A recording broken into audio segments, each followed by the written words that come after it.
My neighbor befriended me and my kids and gained my trust as a babysitter, then secretly manipulated them into believing he was their father, and tried to frame me for neglect to steal them. Now he's begging me to let him have his life back. I moved into a new neighborhood with my two kids, Angela and Justin, aged 6 and 8, about 6 months ago. On my first day there, I was greeted by my neighbor Tom. He was energetic, good with kids, and such a fast talker that when he told me he was Spanish, I didn't even get the chance to tell him I knew the language. Either way, my kids loved him, and after a few months, he was already babysitting them every time I went to work. The first red flag, however, showed up when he began making unsolicited parental suggestions. He'd tell me when to put them to sleep, what medicine to give them, what food to feed them. When I kindly asked him to stop, he said, "I'm sorry. You know I'm infertile and I almost see these kids as my own. Imagine you weren't able to have kids. You'd be doing what I am too." I felt sorry for him, and because it wasn't like he was a danger to the kids, I kept letting him babysit. But then I started noticing him start to turn my kids against me. At first it was subtle. "Tom lets us play and doesn't make us have nap time," Angela told me. "Yeah, he gives us chocolate before we eat," Justin added. At the time, I thought it was just Tom trying to seem fun, but then my kids' comments became more manipulative and disturbing. They'd say, "Tom said he'd be a better dad than you are a mom. Tom told us to listen to him and not you. Tom said he wants to be our dad but can't because of you." I felt my blood run cold. I wanted to run to his house and lay it all out, but my kids loved him, so I had to do something different. Fast forward to this past weekend. I invited him over with the intention of talking civilly and setting clear boundaries, and even went as far as preparing dinner and cleaning the house to make the environment as welcoming as possible. I never planned to tell my kids Tom was coming, but they overheard me talking about it while they were supposed to be sleeping. They got so excited, and when the day came, they kept telling me not to ruin it or make Tom angry at us. As soon as Tom walked in, he kneeled down to hug my kids as they ran up to him. He spent a whole minute making funny faces with them, but then he stood up, and as soon as our eyes met, I felt his energy shift. I invited him to come sit down at the dinner table, but he declined, asking if he could sit on the couch instead so the kids could sit on his lap. I told him the conversation I needed to have with him wasn't appropriate for Angela and Justin. He smiled and said that's nonsense, sarcastically asking me what kind of mother would force their kids to their room. He then looked at them and asked if they wanted to stay here. "Uncle Tom's right," Angela yelled. "We want to stay with him." I felt myself breaking. I wanted to just put my foot down and yell, but I couldn't, because every time I tried, Tom would steer the conversation in a way that used my own kids against me. We ended up just watching a cartoon the kids loved, and the whole time, Tom would just flash this creepy smile at me almost as if he had won. I remember it's while that was going on that he got a phone call. He stopped ruffling Justin's hair and excused himself to the hallway and picked up. I couldn't hear it too well at first, but I recognized that he was speaking Spanish. He still didn't know I spoke it, and when I heard him sarcastically mention the kids, my blood ran cold. I stood up and casually made my way over to the sink, pretending to get a glass of water, and because the door separating the kitchen and the hallway was closed, I subtly pressed my ear against it and listened in further. What I heard made my body shake and my legs go jelly. Tom was on the phone with his friend, sarcastically mocking me and mentioning how well his plan was going. He said, "Just a few more months before they're mine." He then laughed. "I've already turned them against her. Now I just have to do something to one of them and frame her. Before she knows it, CPS will be at her door, taking her kids away for neglect. And guess who they'll want to be taken in by? That's right, me, and only me." I wanted to throw up. And to make matters worse, that's not all he said. "Children are so easy to manipulate. Just offer them a surprise, say you're disappointed in them if they don't comply, and they'll tell you anything you want." I went back to the couch, face pale and fists clenched. My thoughts raced at a million miles per hour, and when Tom came back out a minute later, smiling like nothing was wrong, I smiled back, because I had thought of something. That night, after Tom left and the kids were in bed, I sat in the dark living room trying to process what I'd heard. This man, this stranger, had systematically wormed his way into our lives with the explicit intention of taking my children from me. He'd been manipulating my kids, turning them against me, all while plotting to have them removed from my care. I couldn't sleep. I couldn't eat. By morning, I had gone from shocked to terrified to absolutely furious.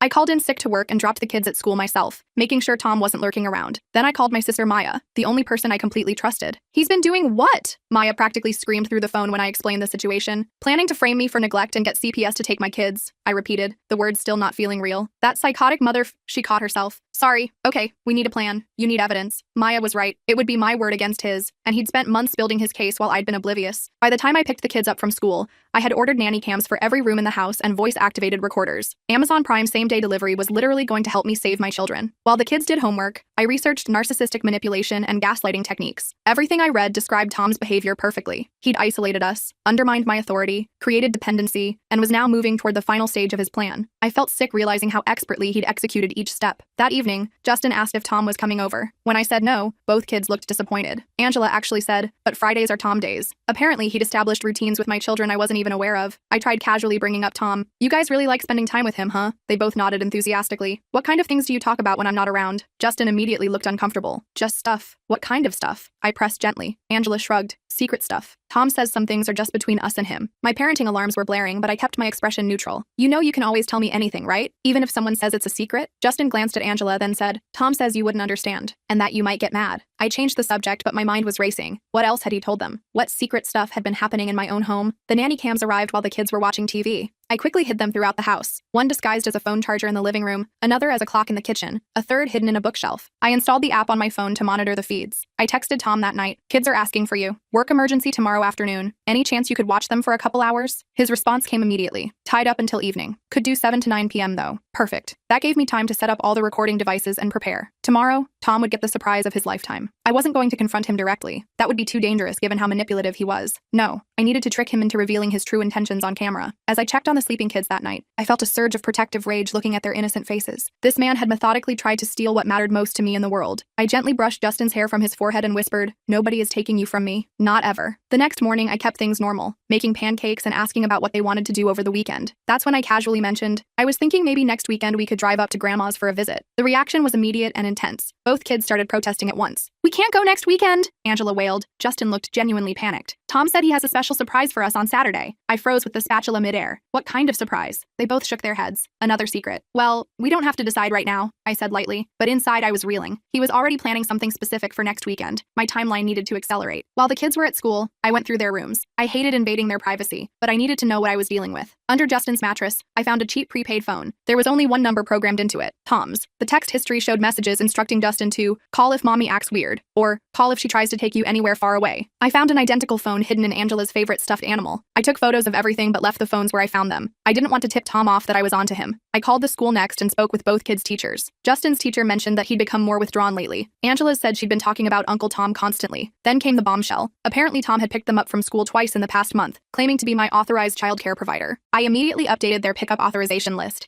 explicitly removing Tom's name and informing the front office he was under no circumstances allowed to take my children. I added that I was the only person authorized for pickup until further notice. When the kids came home that afternoon, I tried again to casually ask about their relationship with Tom. Justin immediately became defensive. "Why do you keep asking about Tom? Don't you like him anymore?" Angela's lower lip trembled. "If you make Tom go away, I'll hate you forever." I changed tactics and suggested we make cookies together. While we mixed the dough, Angela mentioned that Tom had been teaching them special games. When I asked what kind of games, she immediately clammed up, exchanging a look with Justin. "Secret games," Justin said firmly. My stomach twisted into knots, but I kept my expression neutral. "That sounds fun. Maybe we could play games with Aunt Maya soon too." Later, I called my friend Layla, who works in family social services. Without naming names, I explained the situation, describing what I'd overheard and the changes in my kids' behavior. "Without solid evidence, it's your word against his," she warned me. "And if the kids are already alienated from you, their statements might actually support his claims." "So what do I do?" I asked desperately. "You need him to reveal his true intentions on record," she said. "And you need to document everything. Your positive interactions with the kids, their meals, their schedules, everything to counter any claims of neglect." That evening, when Tom arrived at 7 p.m. sharp, I was ready. The cameras were recording. Voice recorders were hidden throughout the house. I deliberately appeared distracted and stressed,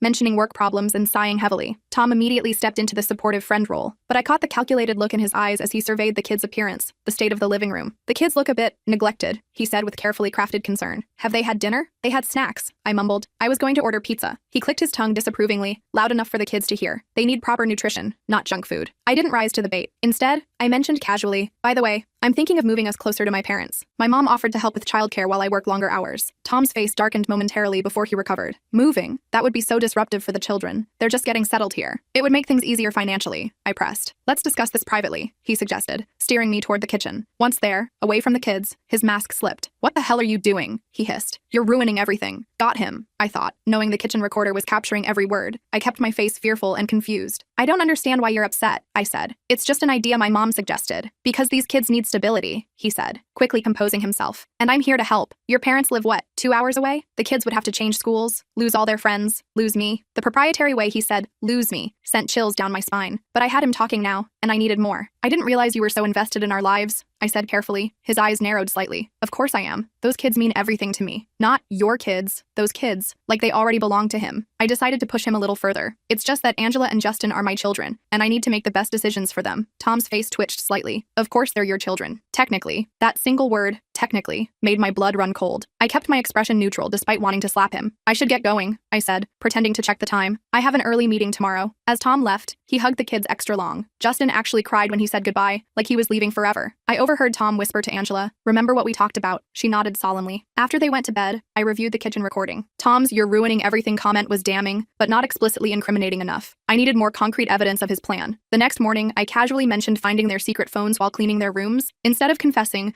Both kids looked panicked and claimed they'd found them. I realized how thoroughly Tom had coached them to lie to me. Even when caught red-handed, they stuck to whatever story he'd given them. I tried showing them old family photos from before Tom came into our lives. Remember how much fun we had at the beach last summer? I asked gently. Angela frowned. Tom showed us different pictures of you. My heart skipped. What pictures? Pictures where you looked mean, Justin said quietly. I was stunned. Had Tom been showing my kids doctored photos of me? I asked to see these pictures, but they claimed Tom kept them at his house. Another manipulation tactic, creating false memories and altered perceptions. I called Maya again, and she agreed to come stay with us for a few days. Having backup felt essential as I gathered more evidence. Plus, I needed someone to witness Tom's behavior firsthand. She arrived that afternoon, and the kids were excited to see their aunt. We were making dinner when Tom showed up unannounced, carrying gift bags. Surprise visit, he announced cheerfully, not even acknowledging how inappropriate it was to just appear without warning. The kids ran to him like he was Santa Claus. He handed them each a wrapped package. Not now, I said firmly. We're about to have dinner. Oh, let them open them, Tom said with a dismissive wave. It's just something small. The kids immediately tore into the packages, completely ignoring my instruction. Maya watched the whole interaction with wide eyes, finally seeing what I'd been describing. After the kids went to bed, Maya was visibly shaken. Holy crap, you weren't exaggerating. The way he undermined you right in front of me was so blatant. Should we confront him together? She suggested. I shook my head. If we confront him directly, he'll just become more secretive. We need to catch him revealing his true plan. We developed a different approach. Maya would pretend to be concerned about my parenting and sympathetic to Tom. She'd try to gain his trust and get him to open up about his intentions. The next day, Maya accidentally bumped into Tom at the local coffee shop. She struck up a conversation, mentioning she was in town visiting me and the kids. How are they doing? Tom asked, immediately focusing on the children rather than me. Honestly, I'm a bit worried, Maya improvised. My sister seems so overwhelmed lately. Tom was initially suspicious of her sudden interest,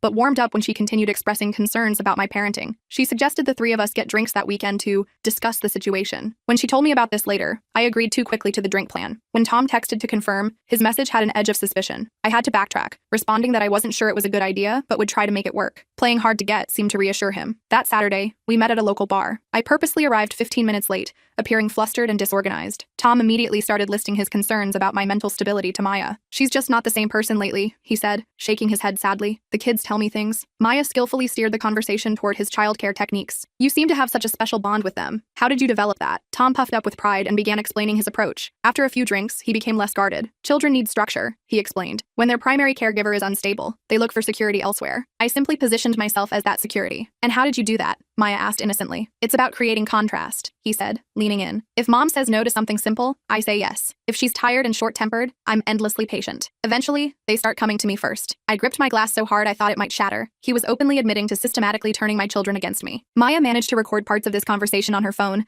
but the bar was too noisy for clear audio. We needed a better environment to get clean recordings. We should continue this conversation somewhere quieter, Maya suggested. Maybe dinner at the house next week? Tom readily agreed. As we left the bar, he placed his hand on my lower back in a possessive gesture that made my skin crawl. The following days were tense. I prepared for our dinner by setting up additional recording devices throughout the house. While I was hiding one behind some books, Justin walked in. What's that? He asked, pointing to the small black device in my hand. My heart raced. It's a special timer for cooking, I lied, hating that I was now the one being dishonest. I'm trying some new recipes. He seemed to accept this explanation, but I was more careful hiding the rest. I couldn't risk Tom finding out what I was doing. The night of the dinner arrived. Tom showed up with an expensive bottle of wine and immediately suggested we loosen up with a drink. I noticed him watching closely as I sipped mine, so I secretly poured most of it into a nearby plant when he wasn't looking. Something about his insistence made me suspicious. Was he trying to impair my judgment? Maya skillfully brought up the topic of my parenting struggles again. Tom started elaborating on his concerns, becoming more candid as the evening progressed. The children confide in me, he said. They tell me things they're afraid to tell their mother. Suddenly, Angela burst into tears. I don't want to go away from Tom, she wailed. I froze. What do you mean, sweetie? No one's going away. Angela looked at Tom, then back at me. But if you keep being mean to Tom, he can't take us to his special place. My blood ran cold. What special place? Tom quickly intervened. I mentioned taking them to the Children's Museum sometime. That's all. But Angela's outburst confirmed my fears. Tom had been having private conversations with my children about taking them away from me. I comforted Angela while struggling to maintain my composure. Tom used this moment to twist the narrative again. See how you're making her feel guilty for expressing her emotions? He said quietly. That's emotional manipulation. Maya, who had been recording this exchange while pretending to check messages on her phone,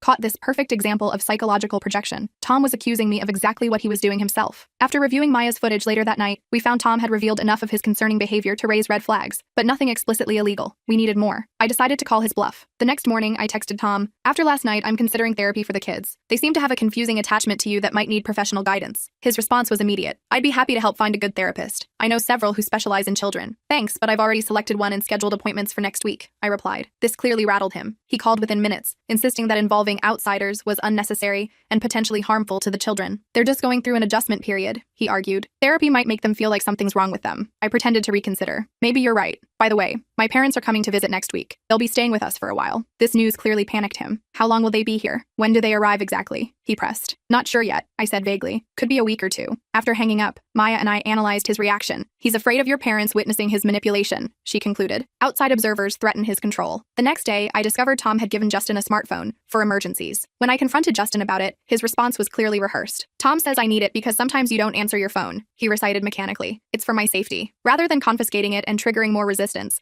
I calmly explained that gifts like phones needed parental approval first. I let him keep it for now, but gave him extra screen time on his tablet to distract him while I checked the phone later. That night, after Justin fell asleep, I examined the new phone. The text messages between him and Tom were disturbing. Tom: remember our special plan if mommy tries to take you away? Justin: yes, I remember. Tom: good boy. Don't tell anyone about this phone. I took screenshots of everything but left the phone intact. The next morning, I texted Tom from my phone. I appreciate your concern for the kids, but please don't give them expensive gifts, especially electronics, without discussing it with me first. Just trying to keep them safe, he replied with a smiley face emoji that seemed sinister given what I now knew. Maya and I decided to accelerate our plan. She approached Tom again, this time pretending to be completely on his side. I'm really worried about my sister's stability, she told him over coffee. The way she's been acting lately seems erratic. Tom became suspiciously cautious, studying Maya's face. What specifically concerns you? Maya had to backtrack and provide examples to make her concern seem genuine. She's been forgetful, emotional, the house is messier than usual. I'm just worried about the kids. This seemed to satisfy him. Eventually, he confided that he planned to document evidence of neglect over the next few weeks, though he was frustratingly vague about specifics. That evening during bath time, I carefully checked both kids for any unusual marks or bruises. Angela noticed my scrutiny. Why are you looking at me like that? She asked. Just checking for mosquito bites, I said casually. They've been bad this summer. The following day, I received a call from the school that made my heart drop. Justin had arrived with a suspicious bruise on his arm. When questioned by his teacher, he had claimed he fell at mom's house. The school was required to document it. I raced to the school, examining the bruise myself. It was on the back of his upper arm, not a location typical for an accidental fall. I asked Justin how he got it, and he repeated the same story, avoiding eye contact. I immediately took him to our family doctor, Dr. Chen. She examined the bruise carefully. This doesn't look consistent with a fall, she said quietly. The shape and placement suggest it was caused by someone gripping his arm forcefully. I need you to document that in his medical record, I said urgently. And I need a copy of that documentation. Dr. Chen looked confused by my insistence. I felt forced to partially explain the situation,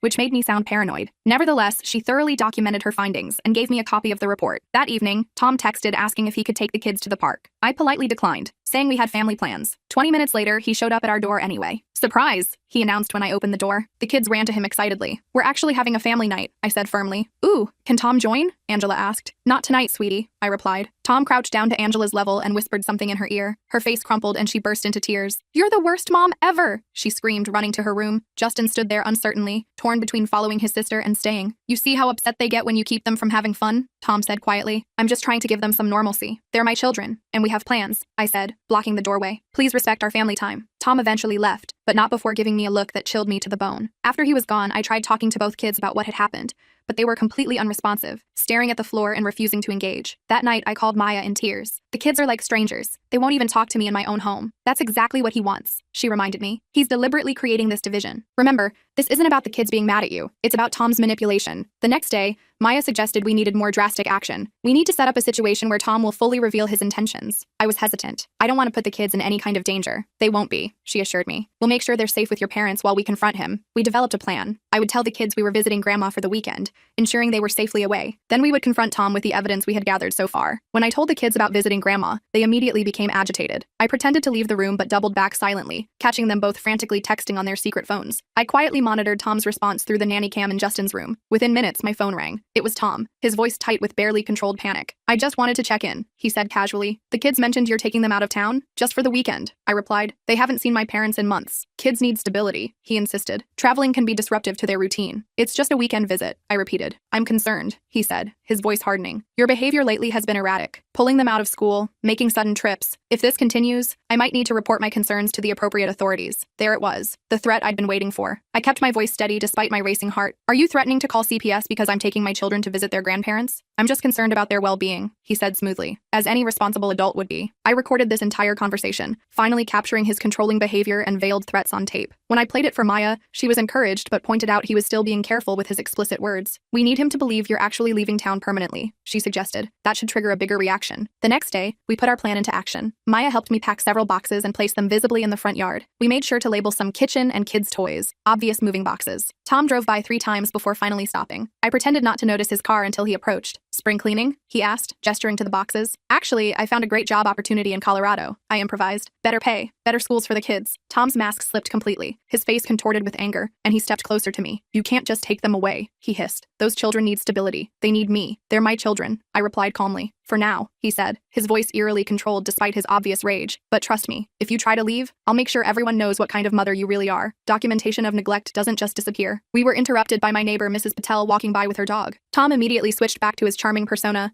commenting on the beautiful weather. But as he left, he gave me a chilling parting shot. We'll talk later. That night, after putting the kids to bed, I was in the kitchen when I noticed a shadow outside the window. I carefully peeked through the blinds and saw Tom standing in our backyard, trying to look into the windows. My hands shaking, I turned on the back porch light and opened the door. What are you doing? I demanded. He seemed startled but quickly recovered. I was just checking on the kids' welfare. You seemed upset earlier. It's 10:30 at night. Get off my property or I'm calling the police, I warned. He held up his hands in mock surrender and backed away, but his eyes were cold. Just being a concerned neighbor. That encounter convinced me we needed to accelerate our timeline. The next morning, I drove the kids to my parents' house 2 hours away. About halfway there, I noticed a blue sedan following us at a distance. I took several random turns, and the car continued to follow. It was Tom. I called Maya in a panic. He's following us to my parents' house. Stay calm, she advised. Take an unexpected route. Go to a police station if you need to. I made a sudden turn into a shopping center and drove around to the back. When I emerged on the other side, the blue sedan was gone. I took a convoluted route the rest of the way, constantly checking my rearview mirror. After safely dropping the kids with my parents and explaining enough of the situation to put them on high alert, Maya and I returned home to implement the final phase of our plan. But when we arrived, I immediately knew something was wrong. The front door was slightly ajar. We cautiously entered to find the house had been searched. Drawers were open, papers scattered. Someone had been looking for something. Tom, I whispered, feeling violated and terrified. We immediately called the police. Officer Reynolds arrived quickly and documented the break-in. There were no signs of forced entry. Tom must have had a key made at some point. Without more evidence of his intentions, we can only charge him with trespassing if we can prove it was him, Officer Reynolds explained. After he left, Maya came up with a new approach. Let's use this break-in to our advantage. I'll call Tom, pretending to be panicked about the police involvement. She put the call on speaker so I could hear. Tom, someone broke into the house, she said, her voice convincingly distressed. The police were just here. I'm freaking out. Tom's response was chillingly calm. This is actually perfect, he said smoothly. What do you mean? Maya asked. Think about it. Unstable mother, leaves her house unsecured, goes on impulsive trips. This all builds the case, he said. Maya caught my eye, both of us realizing what he meant. The break-in wasn't just to search for something. It was part of his plan to make me look negligent. What case? Maya pressed. Let's just say your sister might not be the most suitable guardian for those children, Tom replied. Sometimes kids need to be removed from unsafe situations. After hanging up, we had our smoking gun, Tom explicitly stating his intention to have my children removed from my care. We set up one final trap. Maya called Tom back. I've been thinking about what you said. I'm worried about the kids too. Maybe we should meet to discuss how to make sure they're safe. He agreed to come over that evening. What he didn't know was that we'd invited Officer Reynolds back, along with my friend Layla from Child Welfare Services. They waited in the spare bedroom while Maya and I sat in the living room. Tom arrived looking confident. When he saw it was just Maya and me, he relaxed visibly. So, you wanted to talk about the children's welfare? Yes, I said calmly. I'm concerned about someone who's been manipulating my children, breaking into my home, and plotting to have them taken away from me. Tom's smile faltered. I don't know what you're talking about. Don't you? Pronto serán míos, I said, quoting his Spanish phone conversation. Soon they will be mine. The color drained from his face. You don't speak Spanish. Studied abroad in Spain for a year, I replied. Surprise. I played the recording of him threatening to build a case against me, followed by the kitchen recording where he'd slipped up saying I was ruining everything. As the evidence mounted, Tom's charming facade crumbled completely. He stood up abruptly. This proves nothing. No one will believe you over me. Those kids love me more than they love you. That's because you systematically manipulated them, I said, giving them secret phones, teaching them to lie to me, showing them doctored photos. You have no proof of any of that, he sneered. That's when Officer Reynolds and Layla emerged from the bedroom, having heard everything. Actually, she does have proof, Officer Reynolds said, and you just provided more of it. Tom tried to leave but found his path blocked. This is ridiculous. I was just trying to help those children. By breaking into their mother's home, Officer Reynolds asked, by planning to make false reports to child services? As Tom was being arrested for stalking, breaking and entering, and attempted custodial interference, he looked at me with pure hatred. Those kids will never believe you over me, he snarled. I'm the only one who truly cares about them. I watched as they took him away, feeling relieved but also devastated. The hardest part was still ahead, helping my children understand what had happened and rebuilding our trust. When I called my parents to tell them it was safe to bring the kids home,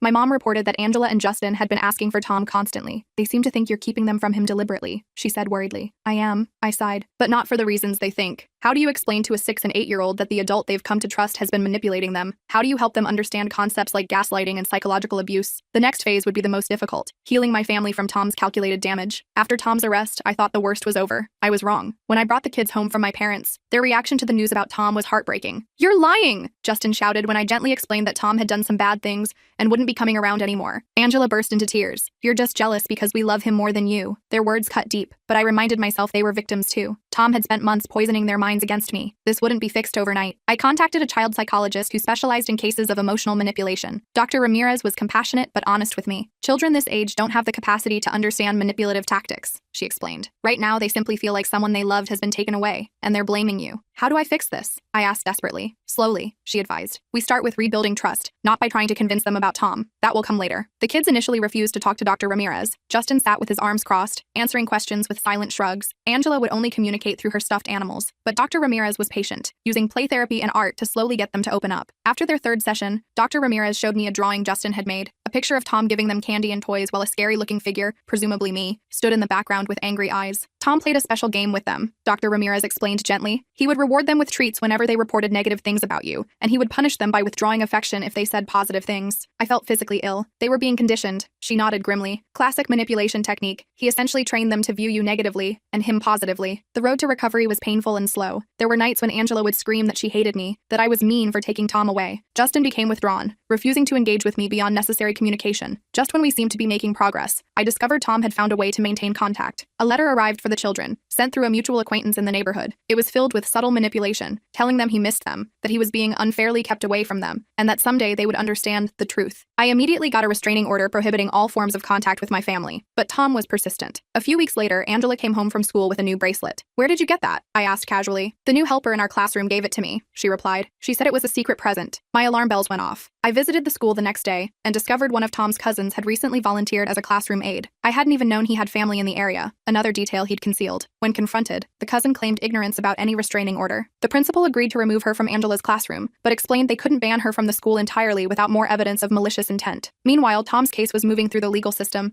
but much more slowly than I'd hoped. His lawyer kept pushing for delays, painting Tom as a concerned friend who had only been trying to protect children he was worried about. Maya and I worked with the prosecutor, organizing our evidence and preparing for court. We discovered some of our recordings might be inadmissible due to consent laws in our state, which was a setback. We had to focus on strengthening the testimony about the break-in and the documented pattern of manipulation. As the court date approached, Tom's defense team requested that the children be interviewed, claiming they would support his version of events. I was horrified at the thought of them being involved in the proceedings, but we compromised on a private interview with a court-appointed child advocate. The advocate, Ms. Winters, was experienced and gentle with the kids. The interview seemed to be going well until she showed Justin a photo of our family, including Tom. Justin suddenly became withdrawn, repeating, "I'm not supposed to tell the secret." Ms. Winters recognized this as a sign of coaching and documented it in her report to the court. This was a turning point in the case, evidence that the children had been instructed to keep secrets, a classic red flag in manipulation cases. Tom's lawyer attempted to paint me as paranoid and unstable, but the evidence of his systematic isolation tactics was compelling. The judge ordered a complete psychological evaluation of Tom. The results were revealing. Not only did the evaluation show concerning patterns of narcissistic behavior,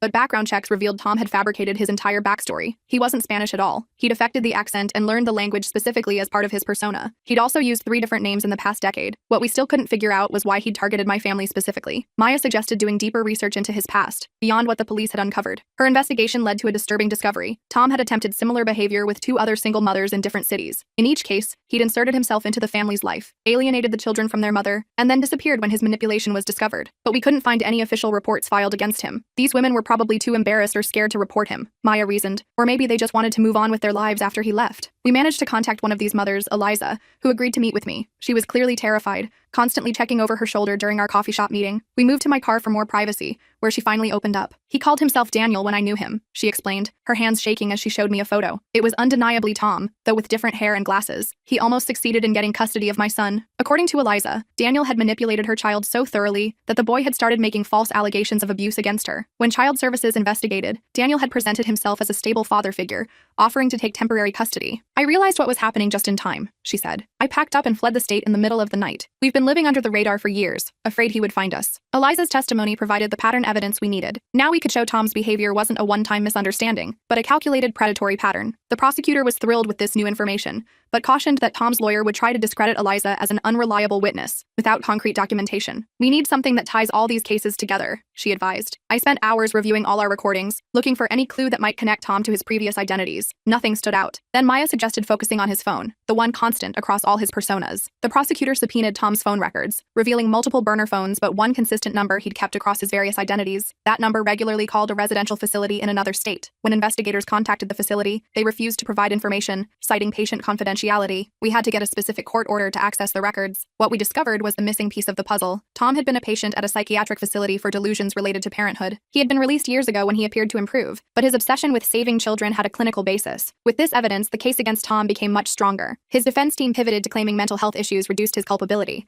but the prosecutor emphasized the calculated, methodical nature of his actions across multiple families. As the legal case progressed, I focused on helping my children heal. Justin had a complete meltdown at school one day, screaming that he wanted to live with Tom. I realized we needed more intensive family therapy. Our new therapist, Dr. Ramirez, suggested bringing in objects the children associated with Tom to discuss their feelings. When we did this exercise, Angela revealed something shocking. Tom had given them a special phone to call him if I ever took them away. This was in addition to the prepaid phones I'd already found months earlier. After some gentle coaxing, Angela retrieved it from inside a hollowed-out book on her shelf. The text messages on this phone were disturbing. Tom, remember, if your mom ever tries to take you away, use this phone to call me and I'll come rescue you. Tom, don't tell your mom about our plan. She wouldn't understand that we're meant to be a family. Tom, I'll always be there for you in ways your mom can't be. But the most shocking message revealed Tom's ultimate lie. Someday I'll tell you the truth about why I couldn't be your dad from the beginning. Your mom kept me away, but I never stopped loving you. He had told my children he was their biological father. I sat across from Dr. Ramirez, stunned into silence. The phone with those messages felt radioactive in my hand. Tom had told my children he was their biological father. Everything suddenly made horrible sense. Their fierce loyalty, their resistance to leaving him, their confusion about why I was keeping them away from him. I need to tell them the truth right now, I blurted out. Dr. Ramirez held up her hand. I understand that impulse, but we need to approach this carefully. This is a fundamental deception that's become part of their reality. Challenging it too abruptly could be traumatic. She was right, but it killed me to let my kids believe this lie for even one more day. We developed a gentler approach, starting with establishing who their actual father was through photos and memories, without directly contradicting Tom's claims yet. During our next session,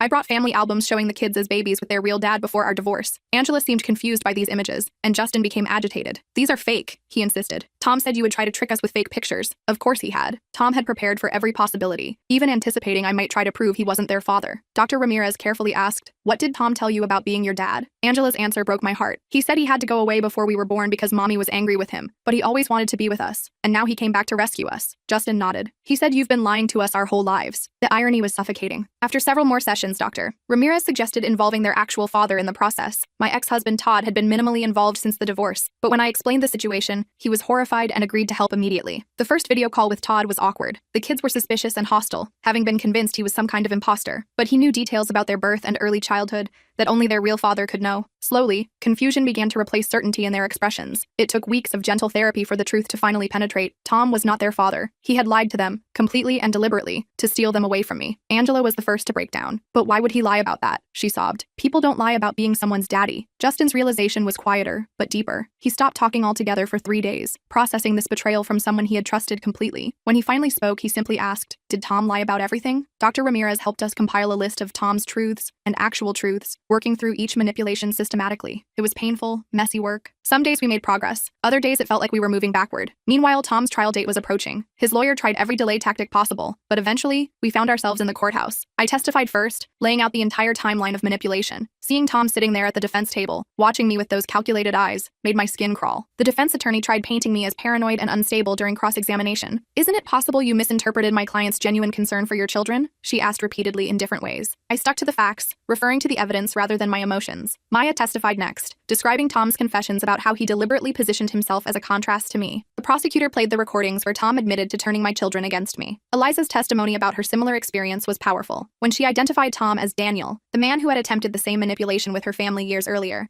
I watched several jurors' expressions harden. The evidence from the psychiatric facility explained Tom's fixation, but didn't excuse his actions. The prosecution emphasized the difference between having mental health issues and methodically executing a plan to steal someone's children. Justin had to testify in a closed session with just the judge present. Dr. Ramirez and I prepared him as best we could, but halfway through his testimony, he became confused about what was real and what wasn't. The judge ended the session early, having seen enough evidence of manipulation. When Tom took the stand in his own defense, his carefully constructed facade began to crumble under questioning. The prosecutor methodically walked through each step of his manipulation, from inserting himself into our lives to conditioning my children to report negative things about me. "Why did you tell these children you were their biological father when you knew that was false?" the prosecutor asked. Tom's composure finally broke. "Because I deserve to be their father," he snapped. "I would have been better for them than she ever was." The jury deliberated for less than 4 hours before returning a guilty verdict on all counts. Tom was sentenced to 5 years for stalking, breaking and entering, custodial interference, and child exploitation. I felt relieved but not victorious. No prison sentence could undo the damage he'd caused. While Tom awaited transfer to prison, we focused on healing. The kids still had nightmares and separation anxiety. I created new bedtime routines with special worry stones they could hold whenever they felt scared or confused. I installed a whiteboard in each of their rooms where they could write down questions or concerns that came up during the day,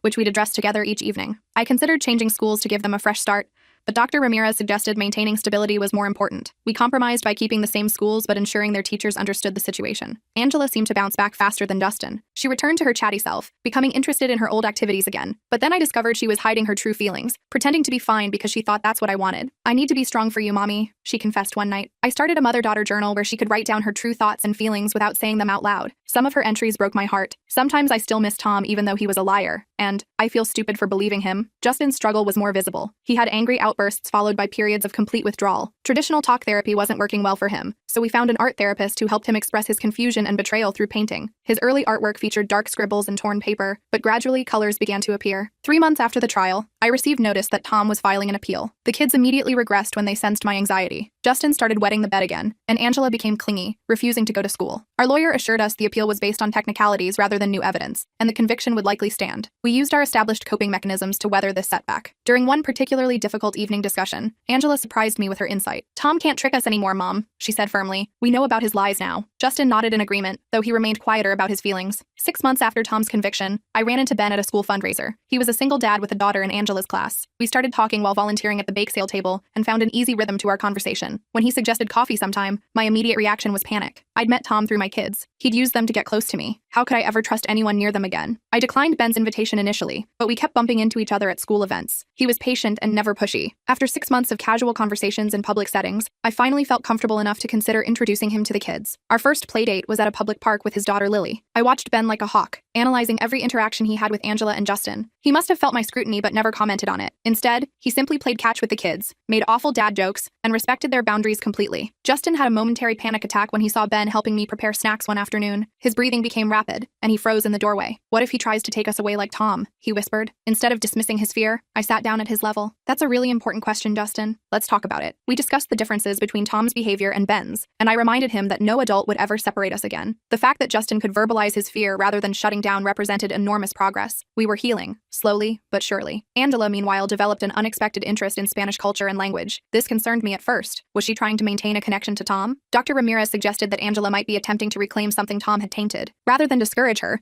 we explored Spanish culture together through cooking, music, and children's books, creating new positive associations. Tom's appeal was denied 8 months after his conviction, providing some final legal closure. Still, I worried about his eventual release. I set up safety protocols with the kids' schools and made sure they understood exactly which adults were authorized to interact with them. We established code words and safety plans, not to frighten them, but to empower them. The psychiatric evaluation Tom received in prison recommended extended treatment, which meant he might eventually be transferred to a mental health facility rather than serving his full sentence in prison. This possibility required us to update our safety precautions and legal protections. A year after starting therapy, Dr. Ramirez suggested we were ready to reduce our sessions to monthly check-ins. I panicked at the thought of losing this crucial support system, but we gradually decreased the frequency while ensuring additional appointments were available when needed. During one of our evening discussions, Justin asked a question that broke my heart. Was it my fault Tom tricked us? Was I too friendly with him? I gathered both kids for an immediate family meeting. "Nothing that happened was your fault," I told them firmly. "Adults are responsible for their own actions, never children. Tom made choices to lie and manipulate, and that had nothing to do with anything you did or didn't do." 2 years after Tom's arrest, I saved enough for a down payment on a small house in a new neighborhood about 30 minutes away. During the moving process,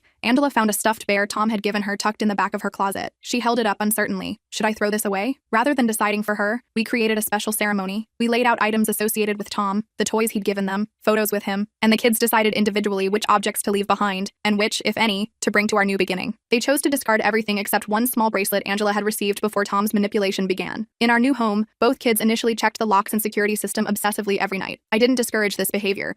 understanding their need for control and safety. Gradually, their hypervigilance faded. I knew Justin was finally feeling secure when, about 3 months after moving in, he left his bedroom door open while sleeping for the first time in years. Ben and his daughter Lily became regular visitors at our new house. The kids accepted his presence without the suspicion they'd initially shown. When he taught Justin to change a bike tire or listen to Angela practice her reading, there was no ulterior motive, no manipulation, just simple kindness and genuine interest. Our journey isn't over. There are still difficult days when memories resurface unexpectedly. Justin sometimes gets quiet and withdrawn on the anniversary of Tom's arrest. Angela occasionally asks questions about why people lie and whether we can ever really know if someone is telling the truth. These are heavy questions for young children, but they're asking them from a place of growing strength rather than fear. We've developed tools and trust to face these challenges together. We talk openly about what happened while focusing on moving forward. What Tom tried to destroy, our family bond, has become stronger through our shared healing. The kids and I have movie nights where we build pillow forts and eat too much popcorn. We've started a tradition of Saturday morning pancakes with ridiculous toppings. Justin joined a soccer team, and Angela takes art classes. Normal kid stuff that once seemed impossible during the darkness of Tom's manipulation. I still have the recordings and evidence we gathered, locked in a fireproof safe. I hope we never need them again. But their presence is a reminder that I'll always protect my children, no matter what. Yesterday, while tucking Angela in, she whispered, "I'm glad Tom didn't win, Mommy." "Me too, sweetheart," I replied, smoothing her hair. "We're the winners," Justin added from his doorway. "Our team. That's what home really is. Not just a place, but the safety and love we create with each other. It's something no manipulator, no matter how clever or persistent, could ever truly take away from us."